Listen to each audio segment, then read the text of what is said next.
আসসালামু আলাইকুম। আজকে মুগ ডাল দিয়ে একটি রেসিপি তৈরি করব। রেসিপিটি ভীষণ মজার হয়। রেসিপি তৈরি করার জন্য আমি একটি প্যানে 1 কাপ রান্নার তেল দিয়ে দিলাম।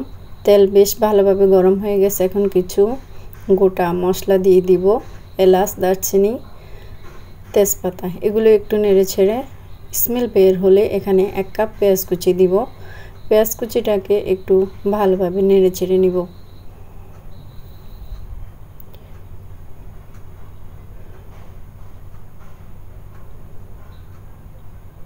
এখন এখানে অ্যাড করব 1.5 টেবিল চামচ আদা বাটা, 1.5 টেবিল চামচ রসুন বাটা আর 2 টেবিল চামচ বাদাম বাটা। এই মশলাটা একটু ভালোভাবে নেড়ে ছেড়ে দিয়ে দিব 2 টেবিল চামচ নারকেল বাটা।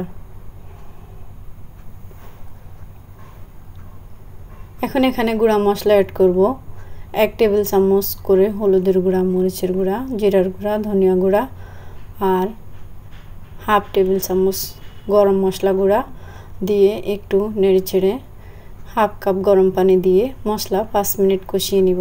এখন এখানে 1 প্যাকেট ম্যাজিক মশলা ইউজ করব। ম্যাজিক মশলাটা দিলে কিন্তু স্বাদ অনেক বেড়ে যায়।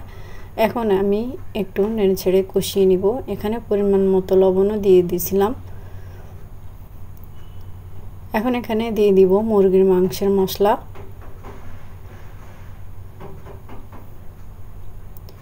আবারও একটু নেড়েচেড়ে কষিয়ে নিব।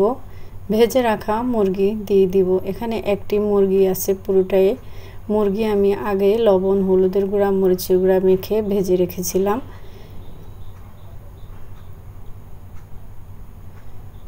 মশলার সাথে মুরগি ভালোভাবে ভেজে নিব।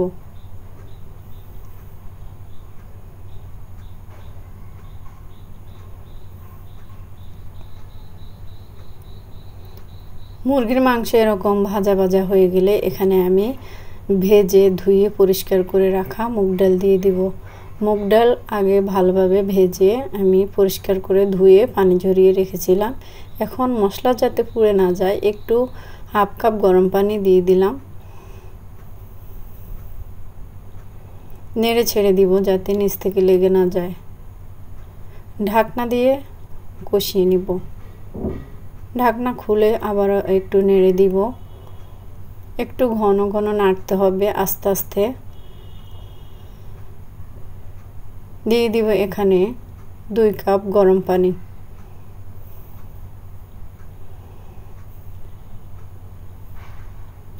দু কাপ গরম পানি দিয়ে নেড়ে ছেড়ে আমি ঢাকনা দিয়ে দিব। 10 মিনিট রান্না করার পর মিডিয়াম আছে। এখন এখানে 4টি কাঁচামরিচ দিয়ে দিলাম স্মেলের জন্য।